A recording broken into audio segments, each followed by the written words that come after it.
Welcome to 1,000 Tiny Steps. I'm Barb Higgins, and in this podcast, I'll share personal stories of great joy and tragedy and the steps that brought me there. I have become adept at tracing them backward to find the origin of an event, good or bad, that has affected my life. I have gone from being on top of the world with Division I All-American success to being unable to get out of bed with the grief of losing a child and everything in between. I am painfully honest, which can make people uncomfortable, but discomfort brings growth, and oftentimes tragedy brings joy.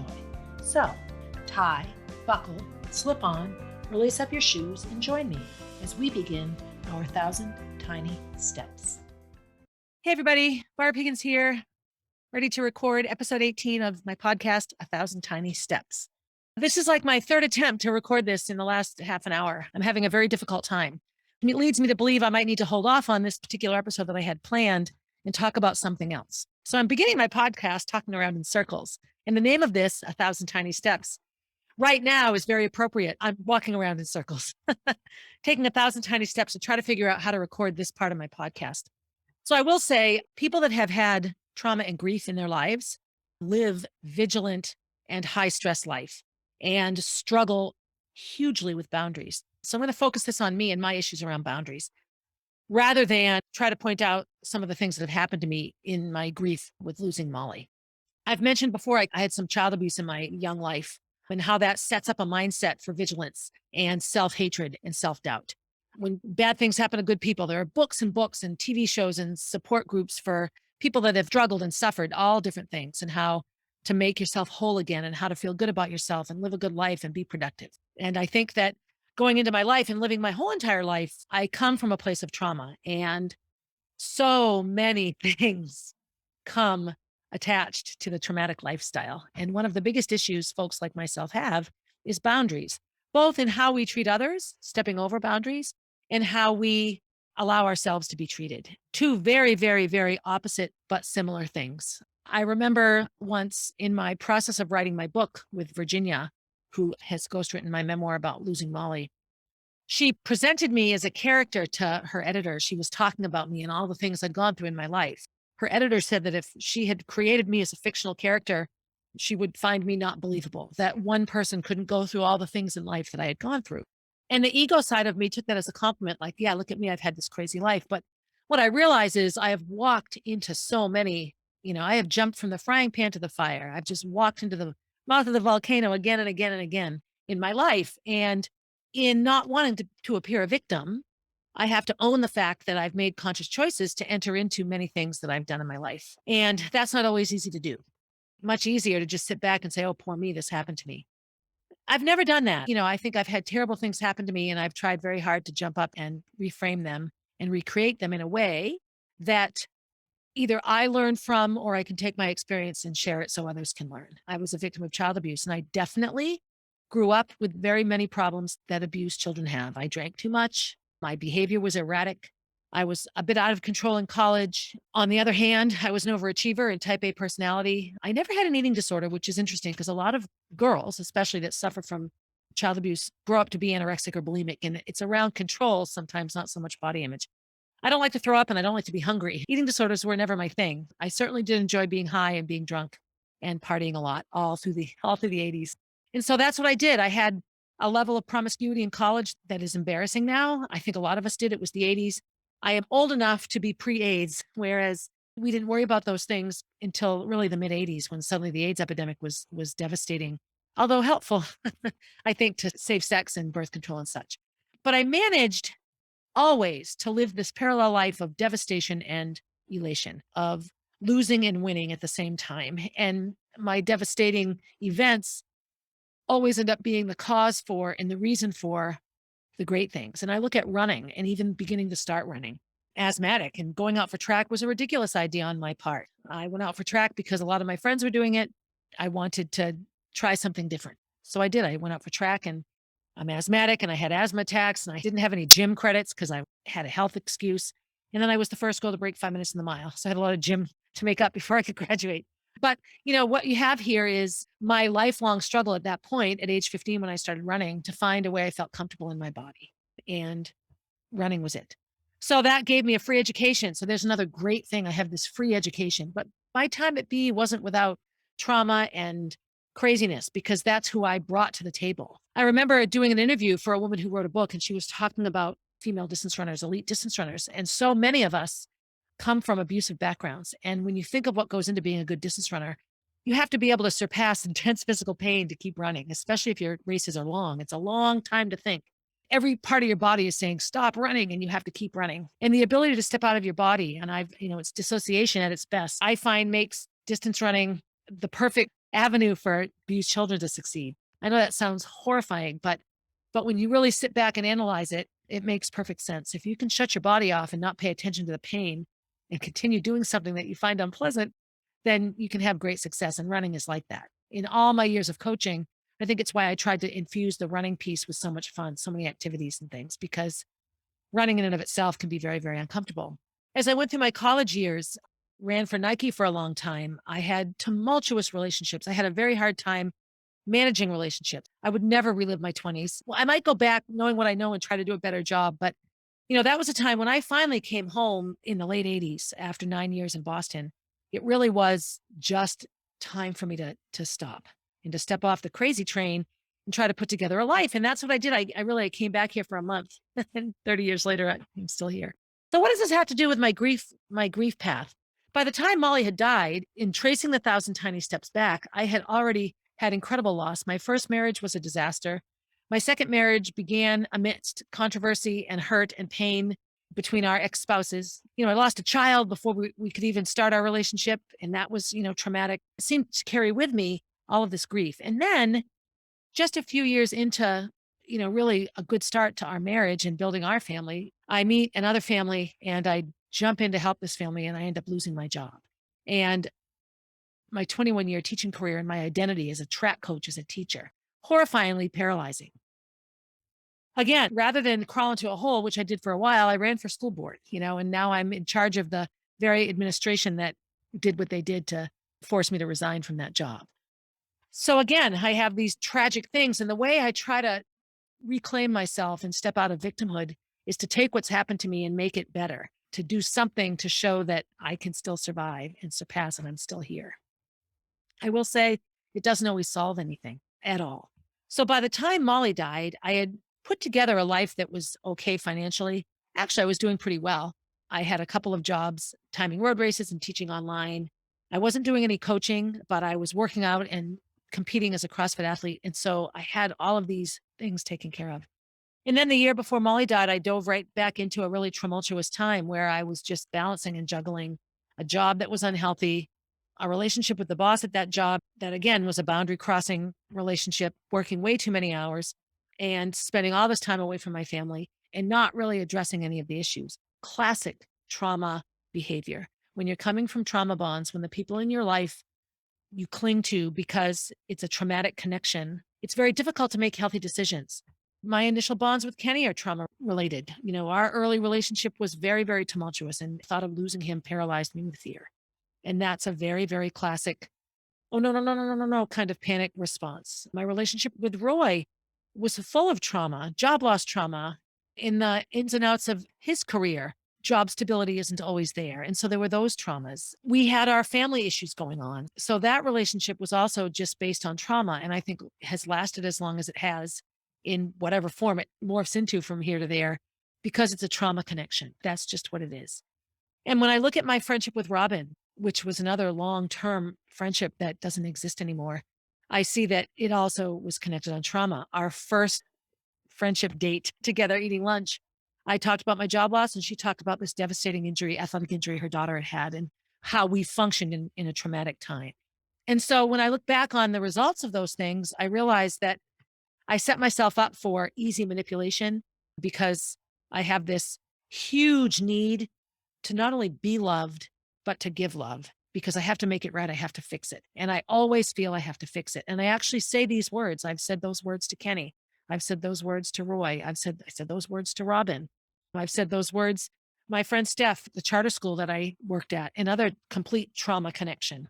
And somehow I end up on the losing end of these things, although I don't think there's a winning side. I don't think in terms of Kenny and I, either of us feel like winners. I don't think in terms of Roy and I, either of us feel like winners. I don't think Robin and I feel like winners. I don't think Steph and I feel like winners. I don't think there's a winning and a losing.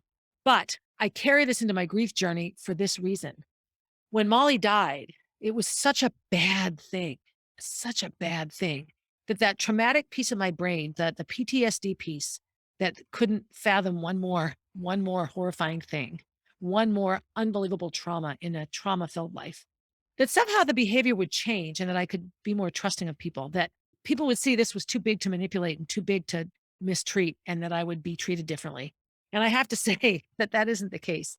And I am not here to point fingers or to minimize or insult the people that I've mentioned. I just know that life goes on and the issues and the problems that exist before the trauma don't just fix because of a traumatic event. I will say, in general, people are far more gentle and kind to me than they were before Molly died because I now have this unspeakable loss in my life. When I look at a lot of my grief groups, and I look at them all the time because watching others navigate the struggles and how they come above them is helpful to me. I also take great support and comfort in knowing that I'm really not the only one. And I'm not the only one who is sometimes really, really mistreated by the people in their lives. I see it and read it again and again with a lot of my angel mom friends, I call them, where somebody is just horrible to them. And I will be honest, my ability to cope with the mistreatment is minimal. I don't like to function out of anger. I have never in my life woken up and thought, I wonder how I can hurt so and so today. And to be on the receiving end of that actual well thought out, well planned meanness is difficult and hard.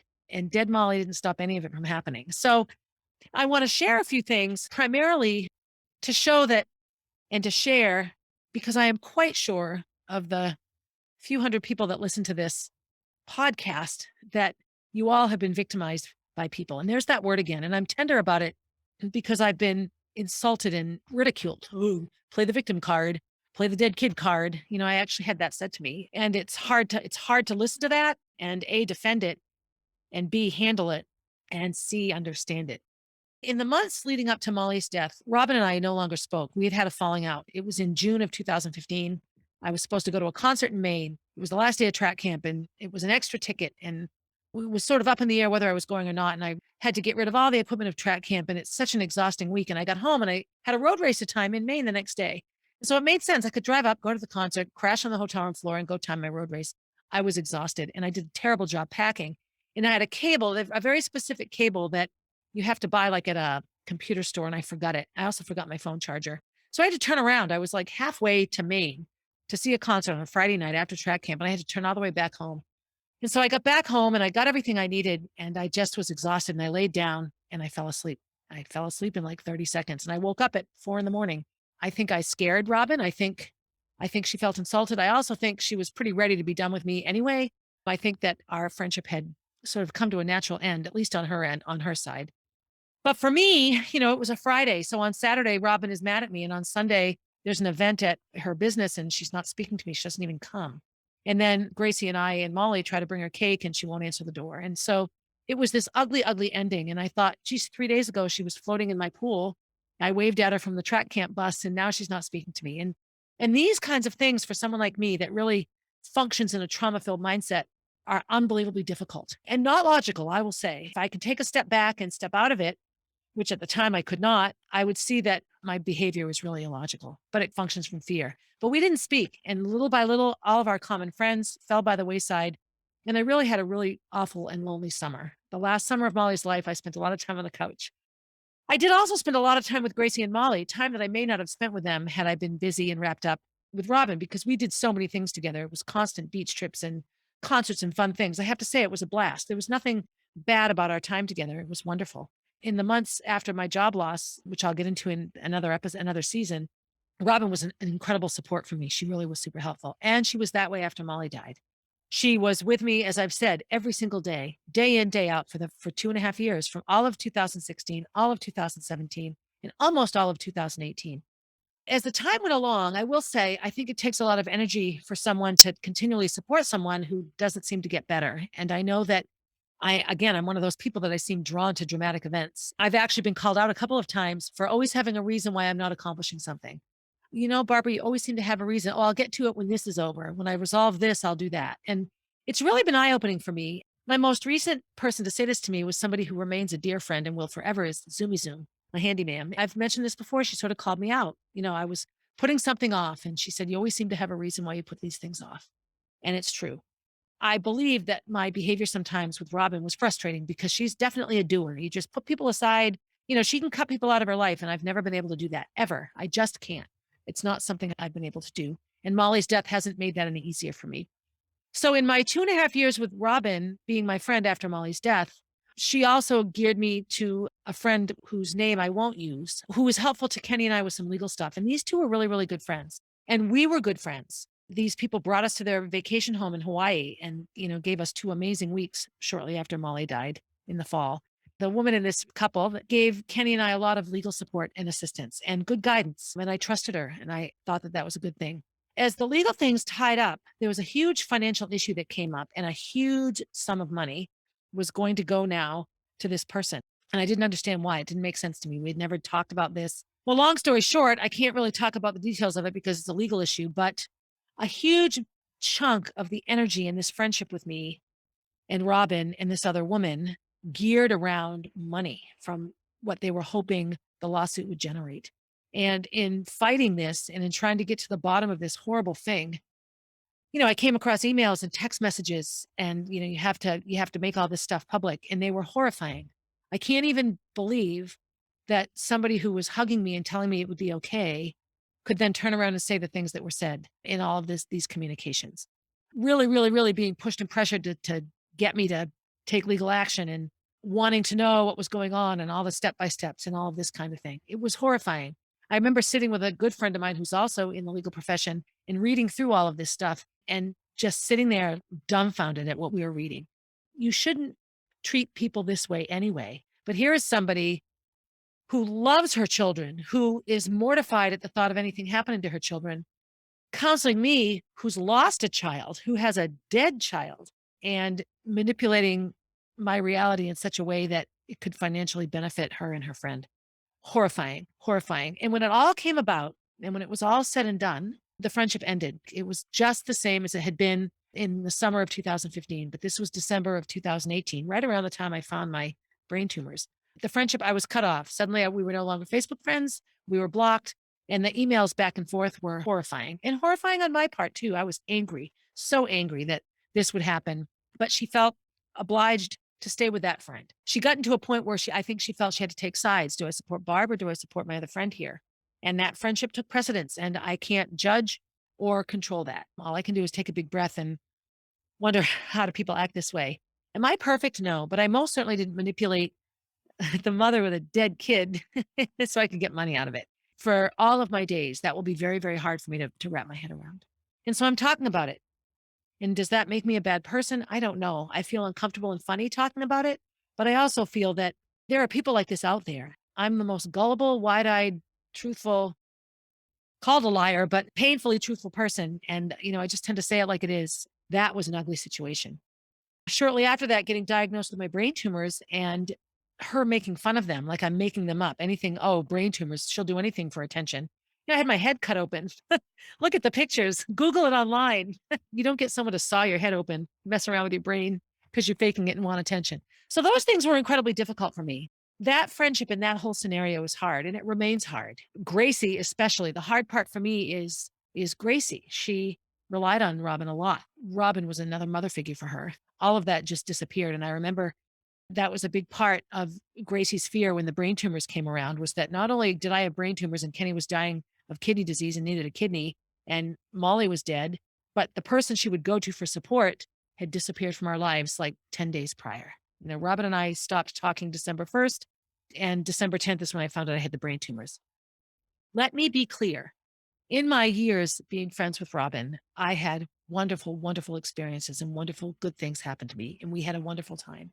And I will always be grateful and have extreme gratitude for the ways that she saved me in the early months and years after losing my job in the school district. I really did have a meaningful, wonderful life because of her.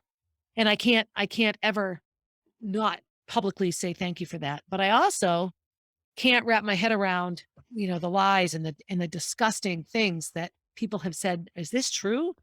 about things that were said about me. And I just think to myself, well, how does she win in this? And maybe someday she'll be a guest on my podcast and she can explain the other side, because I think everyone does have a right to voice their truth.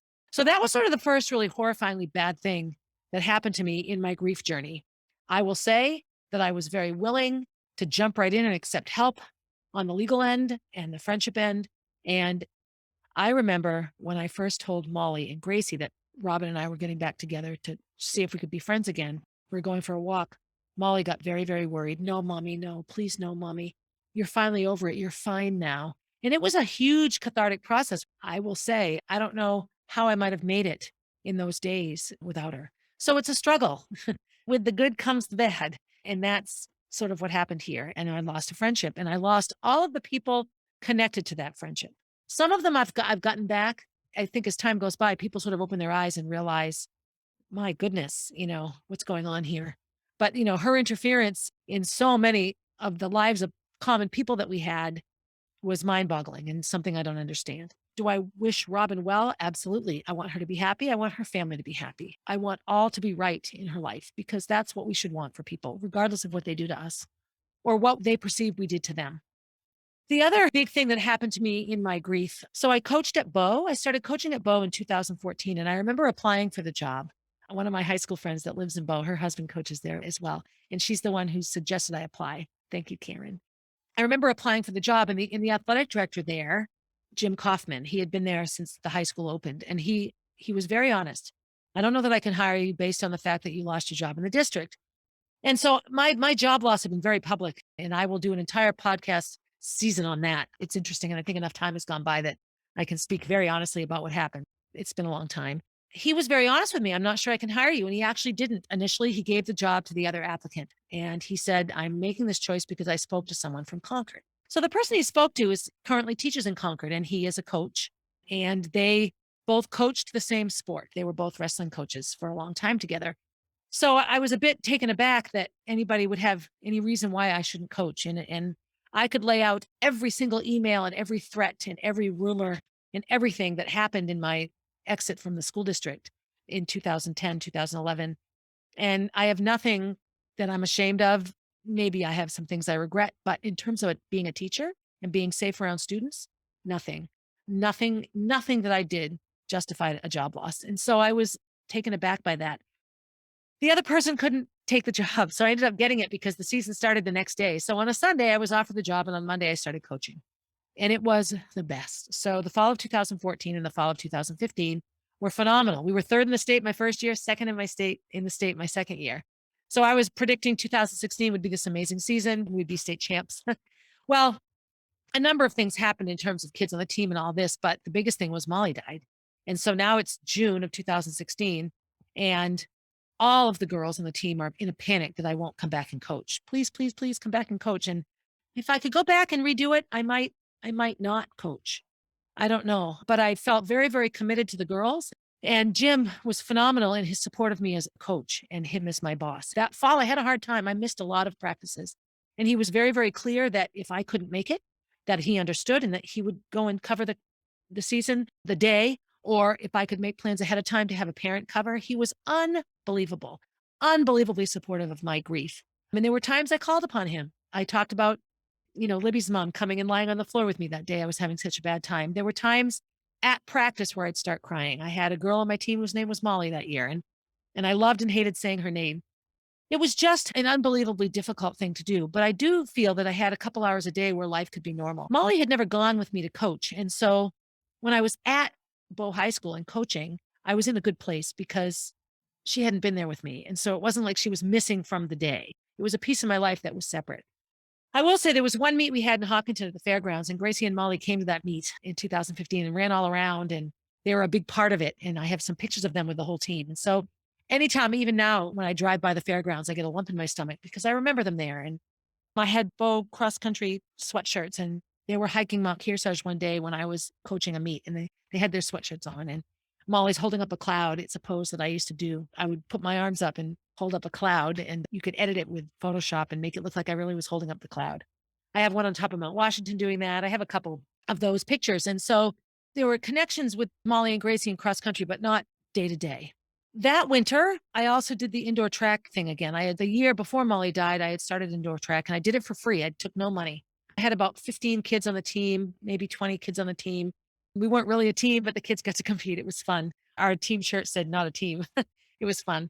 And I had a state champion actually. He himself was a state champion. I was just the coach that got to take credit.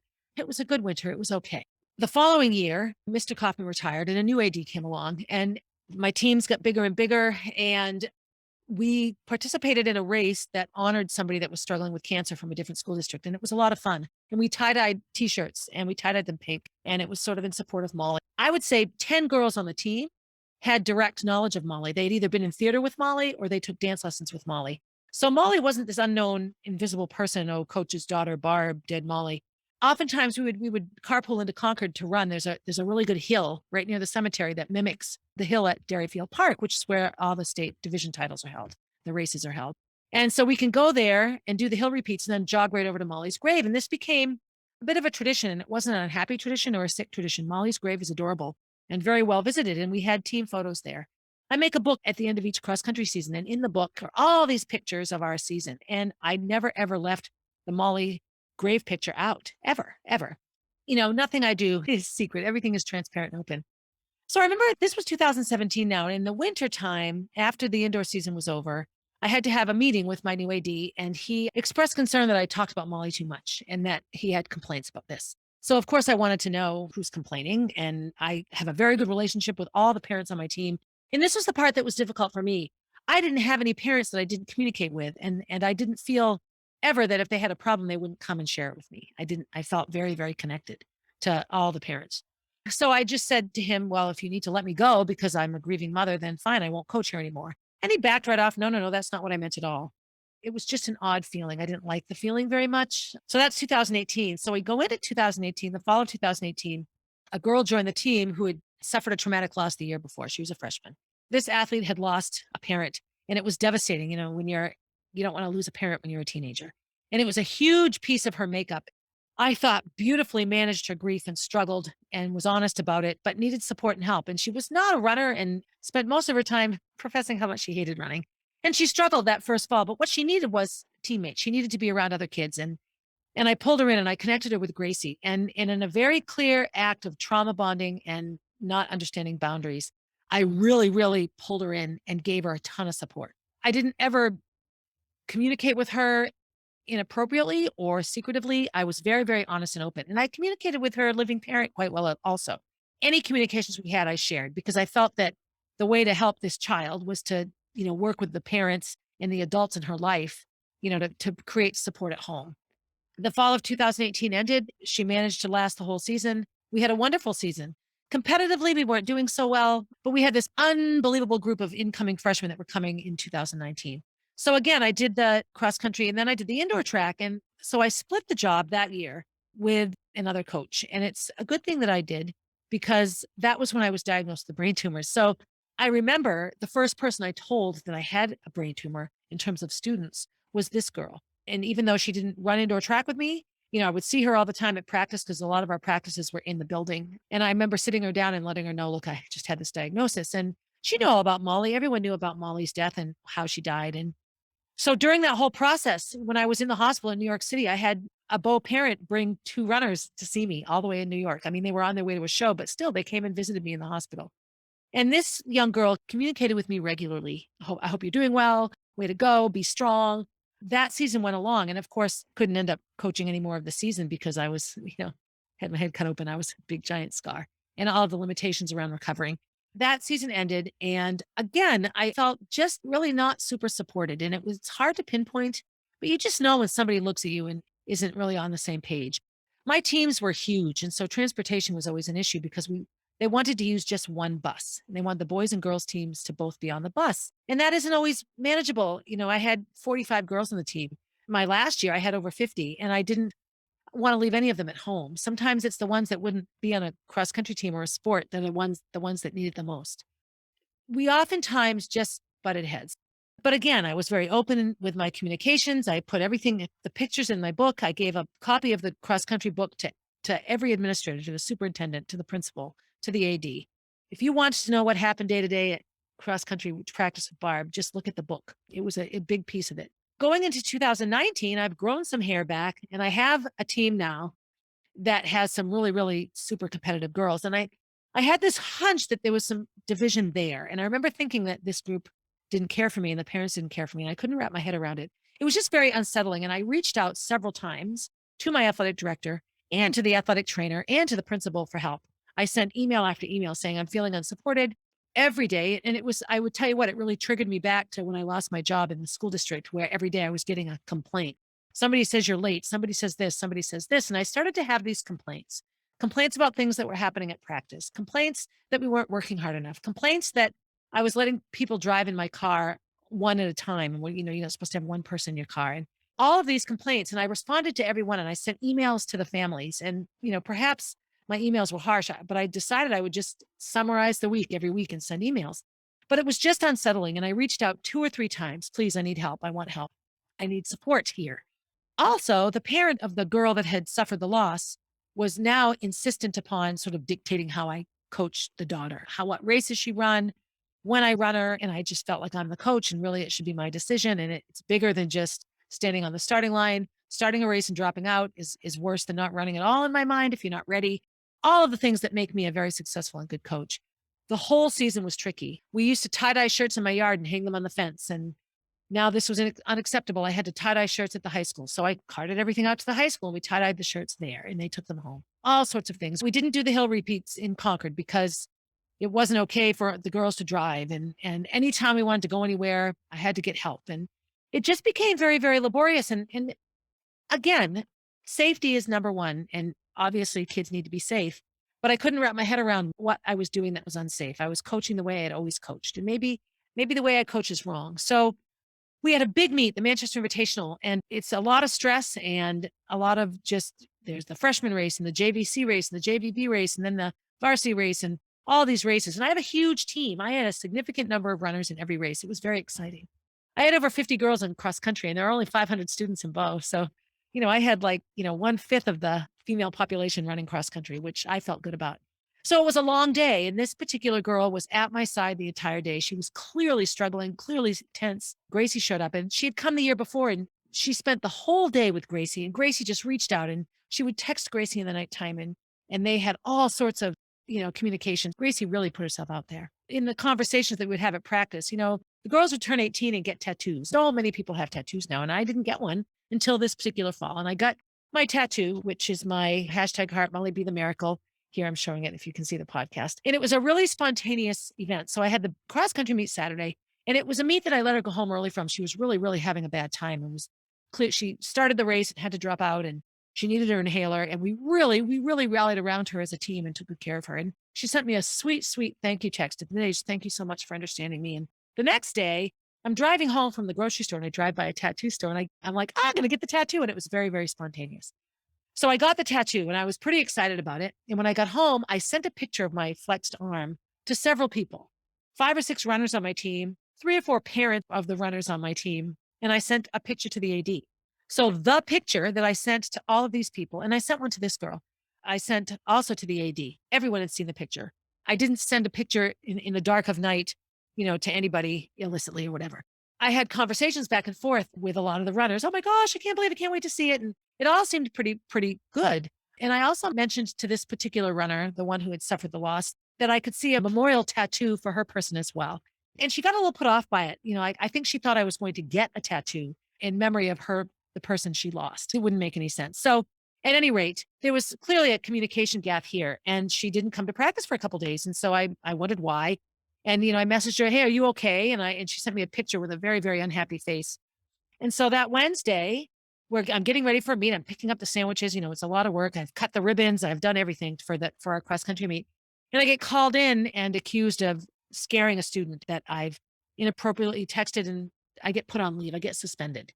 And I didn't coach another day the whole fall, not one day. So you have 50 girls on a team, 30 families spoke out in support of me. 30 families spoke out in support.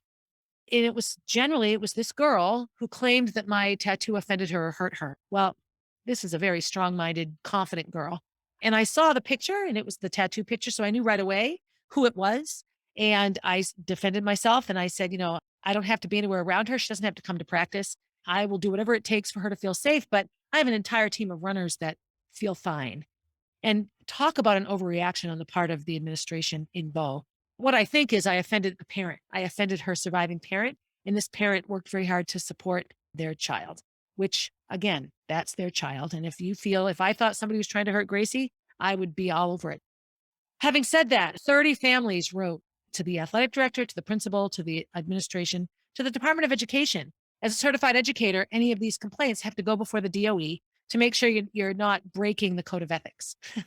Reach out and help a person who lost a parent as an eighth grader. That's breaking the code of ethics. I think what I did was, I think I intimidated the parent. We had a couple of episodes at 2 cross country meets where the girl on my team was sobbing, just sobbing because she'd been yelled at or insulted or mistreated. The parent came to watch and didn't like what they saw and left. There was all this going on. I shared all of it. If I made public the emails that I wrote asking for help, it would be a bit mind boggling. My last day of coaching was that Tuesday after the Manchester Invitational. That was my last meet.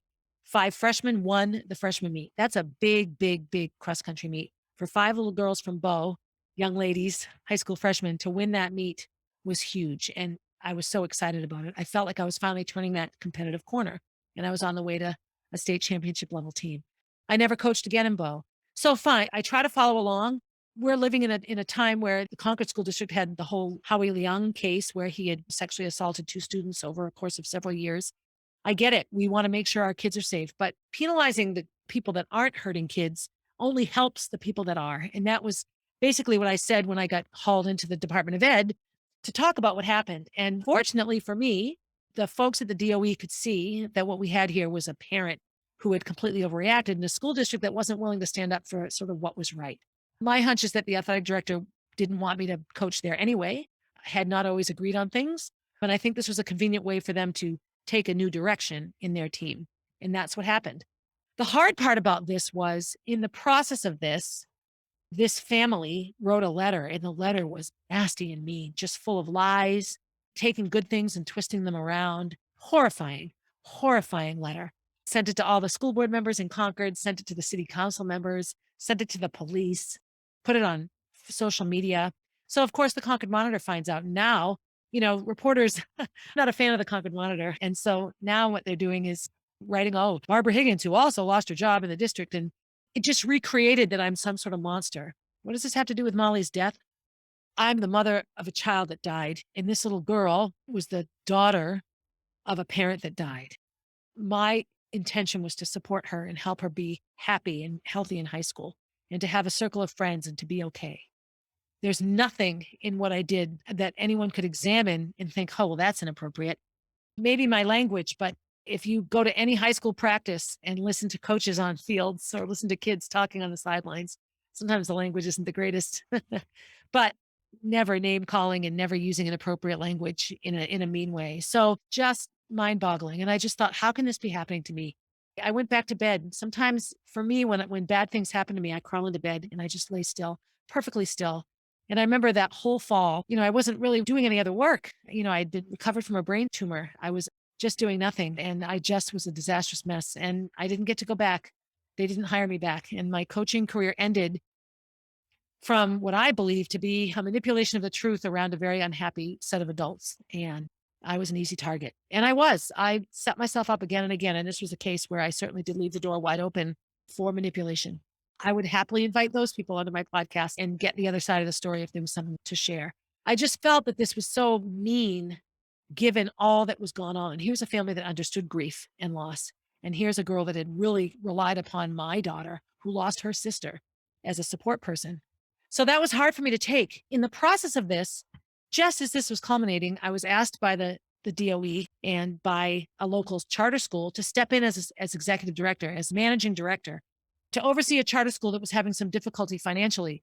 So here I am sitting in a room in the Department of Ed being chastised for crossing boundaries with one of my runners, or that's what the parents had said. And they were very, very supportive of me in that and said, it was really mishandled, a waste of their time. But at the same time being asked to manage a charter school. So there was some vindication there. I felt like, okay, see, I'm not a bad person. Hello, I'm being trusted with a school. And that would be Number three, as to walking into a ticking time bomb and just feeling like I was in a place that I was loved and supported. I worked 60, 70, 80 hours a week from December of 2019 till the end of the summer 2020.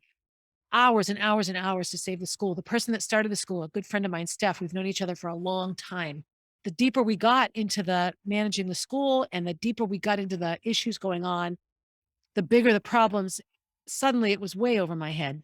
The school doesn't even exist anymore. Too many things, too many missing pieces, too many things gone wrong.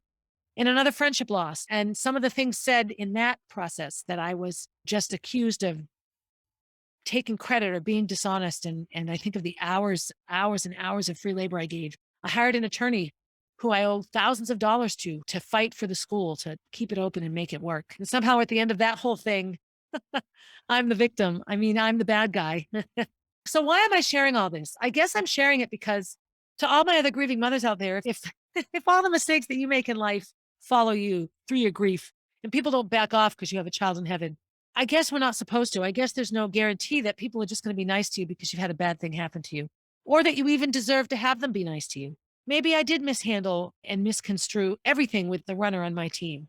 I certainly didn't wake up and think, I think I'll scare the crap out of one of my runners today. Never, ever, ever, ever. I spent hours cutting ribbons and all of the, making collages and books and putting together, writing tribunes and all those things because it's a passion of mine, a passion that I now no longer do once again. And that's hard for me. The friend that started the charter school, we had thought of years ago, we got together long before Molly died to start a school together. And now there's no school and no friendship. And then Robin. So Robin, Steph, my whole entire staff at Bo and everyone that I met there, absent from my life now, almost like they never existed.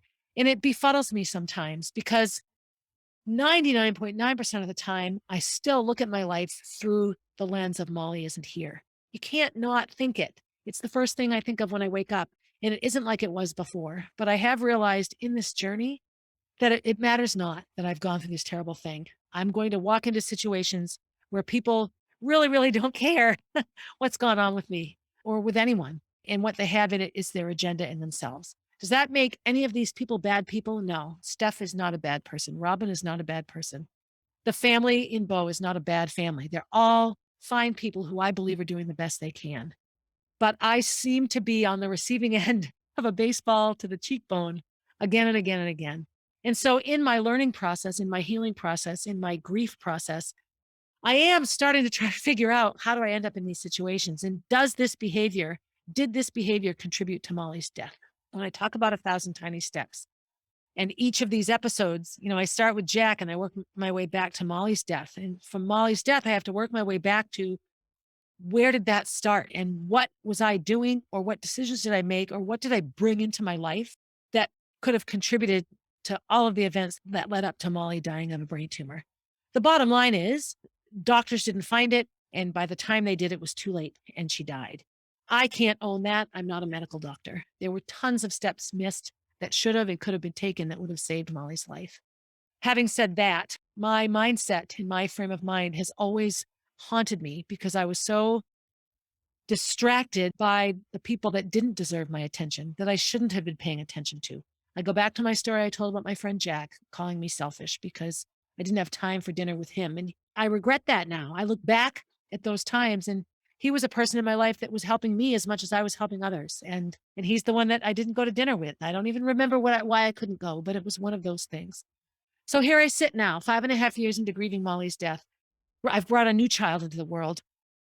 I have a marriage that failed, but Kenny and I still live together and work as a family unit with Gracie and Jack.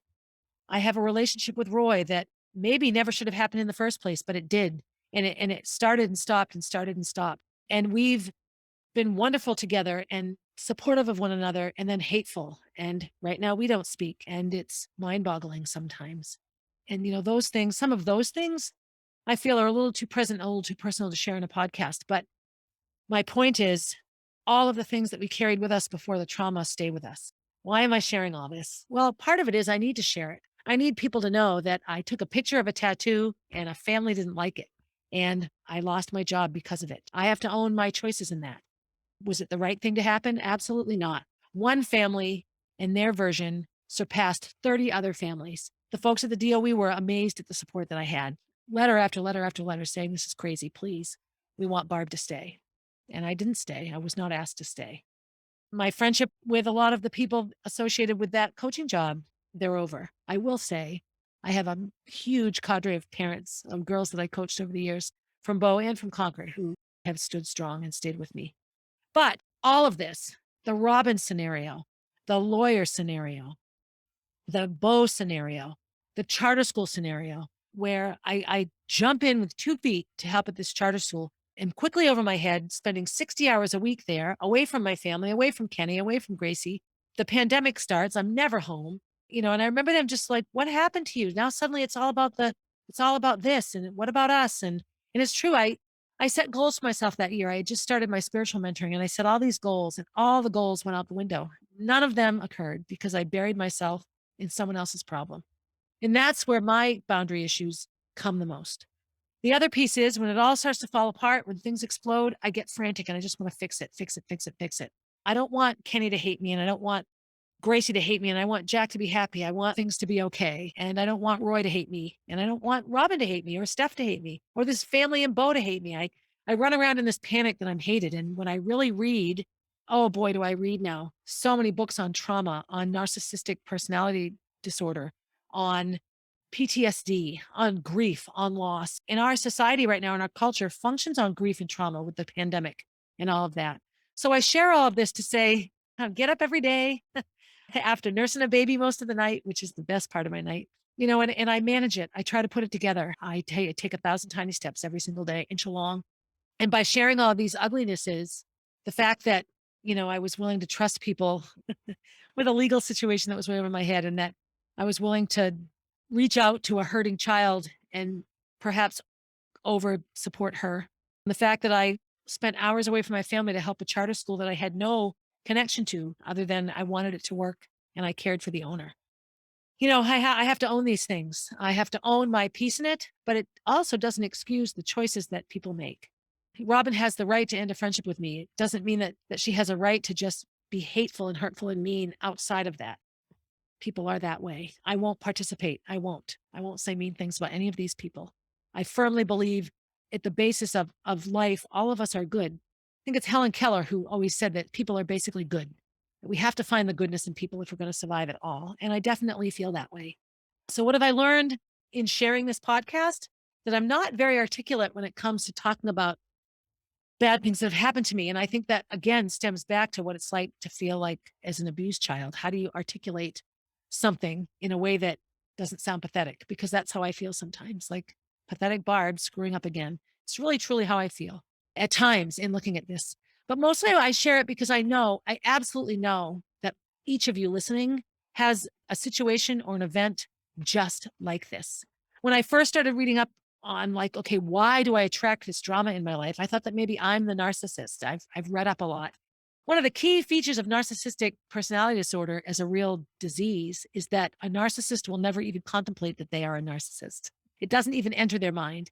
I spent hundreds of dollars in therapy over the past few months trying to figure out where is it. I am very ego driven.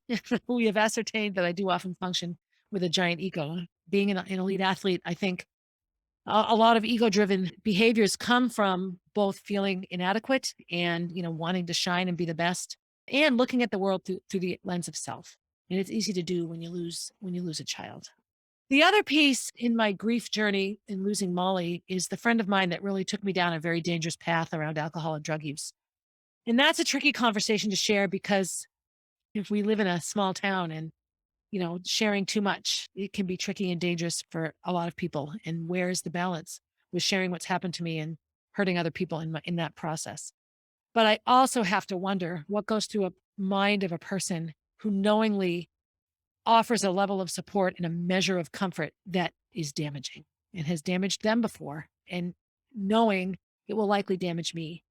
That's a journey that I'm going to end with here because I oftentimes now in my car, in my alone moments when I'm having conversations with myself, I shake my head and say, oh, Barbara Jean, how could you have, how could you have spent 2 years living that life? But I did. I lived a very dark time for 2 years, the first 2 years of Molly's death and my grief journey. So My overriding message here, I guess I don't have an overriding message. I just shared with you 3 scenarios that have occurred to me in grief. Nasty coverage in a newspaper. Here's the kicker for me is when the truth comes out, I call the very same newspaper and say, "Hey, here's what happened," and they don't want to publish that. That isn't really a story. Well, it's a story when you can make me look bad. It's not a story when the evidence shows that nothing is wrong. And this happened in my school district dilemma as well, 11 years ago. All the evidence came back that I was totally let go inappropriately, and nobody wants to cover that. Nobody will be interested. I have a neighbor who's a newspaper editor, and he goes, "Well, that's not going to sell papers." Well, okay, but it's the truth. These are issues that plague me and didn't stop plaguing me in my grief journey. I have learned so many things in the last 5.5 years. And throughout all of those times, through my dark, drunk times, through my spiritual mentoring times, through my coaching times, through my working at a charter school times, through all of these things and all of my growth as a grieving mother, I was no different than I was before Molly's death in terms of how I behaved and handled a lot of situations. That's an incredibly valuable piece of information for me because the world isn't going to stop. I often use the train analogy. So much of my life I picture as a train ride. I'm on a journey. And that sometimes absolves me of choice making and responsibility because I'm just a passenger. I don't decide where the train goes. Except when the train you're on is your life journey, you're also the conductor of the train. You're also the engineer. I have every bit of control over where the train goes that's taking me on my life's journey. Yes, horrible things can happen to good people. Horrible things can happen to people that have had horrible things happen to them. In my 5.5 years since Molly has died, I have had wonderful things happen to me and I have had horrible things happen to me. And I hope in sharing the horrible things that you can step back and say, okay, what are my horrible things? And what did I do to bring them into my life? Or what tiny steps did I take that facilitated these things on my end? Because I am certainly not a victim in any of these scenarios. I wholeheartedly participated in all of these relationships. And so I have to carry that responsibility myself. The sun is setting far too early. This will be coming out right around New Year's. So happy New Year, everybody. There's a lot of memes on social media right now that say, let's not make any proclamations about 2022 because, we're coming up on the 2-year mark in March of the pandemic. It all started sort of percolating 2 years ago now. Every day when we wake up and I bring Jack in or downstairs, wherever to say Kenny, one of the first things Kenny said, and he did this with Molly and Gracie, it's another day. And that was it. And I remember when Gracie could finally talk, one of the first things she said when Kenny went to wake her up, it's another day, in her little baby Gracie voice. And so I think that's all I'll say about 2022. It's another year. I'll have a couple of more episodes of this season, maybe just one actually, 1 or 2. And then we'll go into season 3 as I continue my 1,000 tiny steps backwards in terms of what is it that ultimately caused Molly's death and Jack's arrival. I'm going to talk about the years between my job loss and Molly's death. Those are some pretty tumultuous times and some wonderful times, and pull into my struggle as a grieving mother, reflecting back on times in my life that how I feel they contributed to Molly's death. Do something good for yourself. If you have goals for the new year, go ahead and, write them down and follow through on them. If you don't want to set goals until February, let January kick in. I can certainly relate to that as well. Because I was a seasoned athlete, meaning my season started and finished at different times, my new goals never coincided with January 1st. They always coincided with, the track season starting or the cross country season starting or summer training beginning. So my goals were different. But it's always good to have goals. It's always good to matter. It's always good to put yourself out there, even though, as I've illustrated, it can end up in disaster. So as always, I hope you're well. I hope that you're entering into the new year in a good place. And as always, have a good day, everybody. Hey, thanks for listening and for supporting 1,000 Tiny Steps. I hope you enjoyed the episode and will continue to listen. Feel free to leave a review and share my stories with your friends. Also, please reach out if you have stories to share. I love hearing from and connecting with my listeners. If you would like to know what I'll be talking about down the road, you can find me on Instagram at barb_444, on Facebook as Barb Higgins, and at my website, www.1000tinysteps.com.